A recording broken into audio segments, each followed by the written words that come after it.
this really could destroy the club. I thought long and hard about this. I read it twice. I reflected. But this really could destroy Manchester United Football Club. If we get this wrong, is there even a way back? If we get this wrong, how damaging could this be? So Jim Ratcliffe has come out and insisted that Ruben Amorim will get 3 years at Manchester United to prove himself. These are his words. He's got 3 years to prove himself, and that is where I will be. So Jim stated that if the Glazers phoned him tomorrow and said sack Amorim, they wouldn't listen. He said that we're local, we run the club, they're thousands of miles away.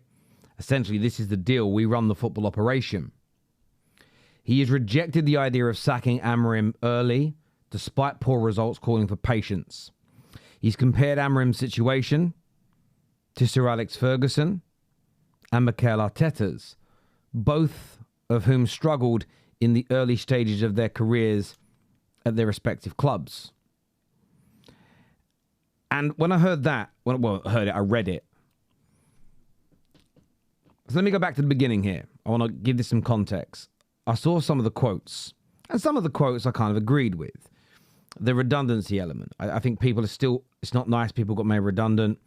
It's wrong. I blame the people that overemployed. I blame the people that hired people that we didn't need.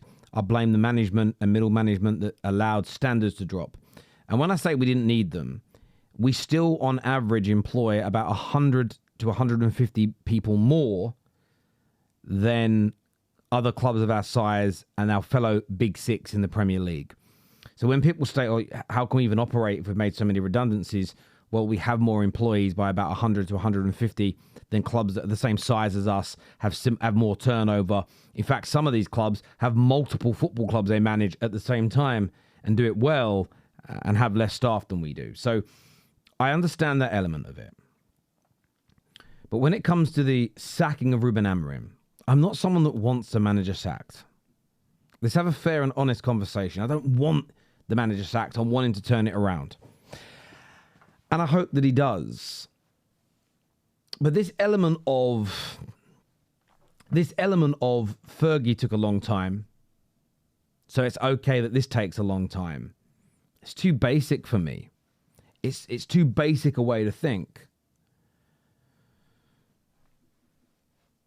What was being stated at the time when Fergie was under pressure is you had constant support from people like Sir Bobby Charlton, who were telling the media was different then. There wasn't 24-hour news. There wasn't social media.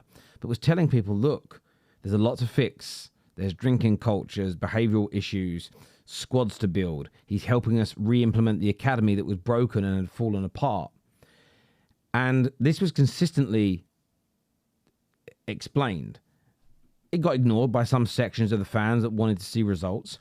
But another reason why people wanted to see results is Fergie was backed. Now, we weren't the biggest spenders in that period, as we all know. In Fergie's first 15 years at Manchester United, we were only between 8th and 10th highest spenders in England.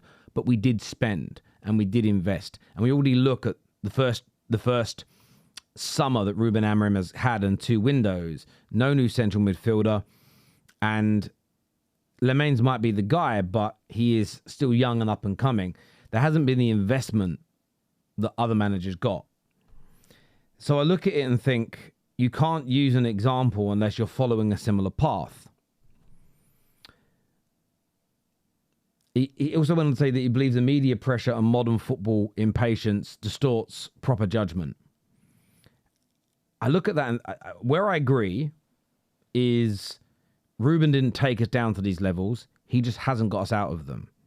The weekend was the first time in the better part of 3 years that we won 3 league games on the bounce at home.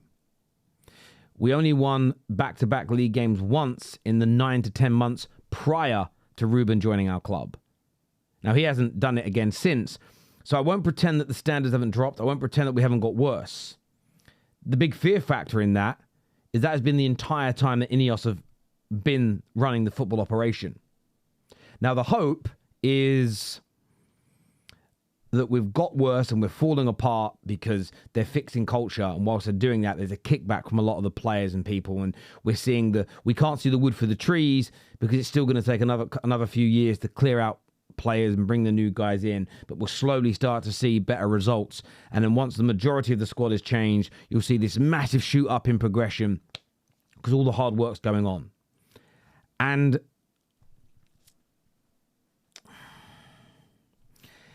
he says Ruben's a good guy and he has his personal backing. And I really hope that we are not. I pray that we are not. Oh, he's a really good guy. He talks a good game. We sometimes feel like sacking him, but he manages to convince us not to. I really hope that isn't going on. And I really hope that all these decisions are based on progression that is behind the scenes, improvements that are behind the scenes that we will see the benefits of. But I've lost so much faith. I always said I was going to give it a couple of years, and we're getting close to a couple of years. And I'm not seeing the progress I expect to see. Financially, the results we've just seen come out are a little bit distorted. It'll be next year where you see all the work that they've done. But being in a better financial position, being leaner, being more self-sustaining means I want to see the squad improve at a faster rate. I need to see the results improve. Because sometimes in life, the theory and the practice don't marry up. What you say and what you do don't marry up. And this could finish Man United. If we pump hundreds of millions of pounds more into this, if we back the manager more, there's so many things that could go wrong here. Premier League rivals like Liverpool, Arsenal, City continually evolve, continually get better, and a million miles away. We could fall so much further behind. Top players that we have will definitely lose interest in the project and want to leave. And I know that I push back on this debate that why would anyone join Man United? We're still in an era where players grew up watching us be successful and remember who we are. You fast forward another 2, 3, 4 years, I think there'll be a smaller percentage. Again, I think it will get worse over time. It just will. Nobody looks at Nottingham Forest today like they did 30 years ago. It's just a fact. They just don't.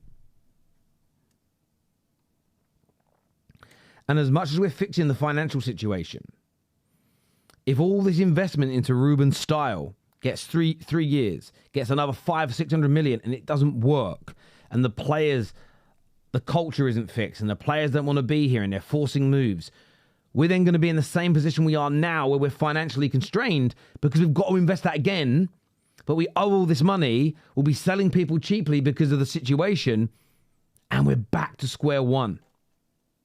Now, I know people will say, Terry, we have to stop sacking managers to get out of the cycle.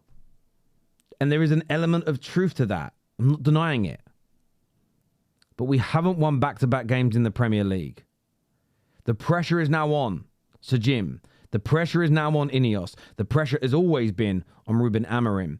This backing must yield results.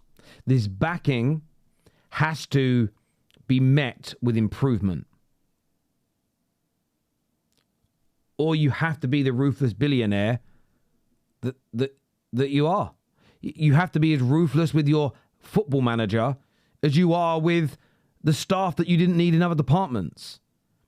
You can keep everything else the same if you really think it's improving, and maybe just bring in a better coach if Ruben isn't the guy, or better suited to our situation. I made a massive mistake yesterday, and that was reading the headlines and going, I think people are misinterpreting some of that. And I do think some people misinterpreted some of it. I do. But when I read the whole thing, the Fergie and Arteta quotes, something about that frustrated me. Because I get there is a loose connection. But it just felt a little bit flippant, like a 15-year-old on Twitter, It didn't feel there was any substance to it. And I feel that, and maybe this is me just being sensitive about my own club. Maybe it is. And maybe we'll fast forward 2 years and I'll come back to this video and go, wow, how stupid was I? How ridiculous was I to be worried? It all worked out to be fine. They knew what they were doing. Ruben turned it round. Or they got rid of him 2 or 3 games later. The new guy came in and we went bang. And he was purely saying this just to be professional. But I hope it's one of those two. I need it to be one of those two. Because if he does get the 3 years and we don't improve and we get further into debt, how do we then get out of it? Do me a favor, please, and hit the like button. Make sure you're subscribing to the channel, and I'll see you all again soon. Peace.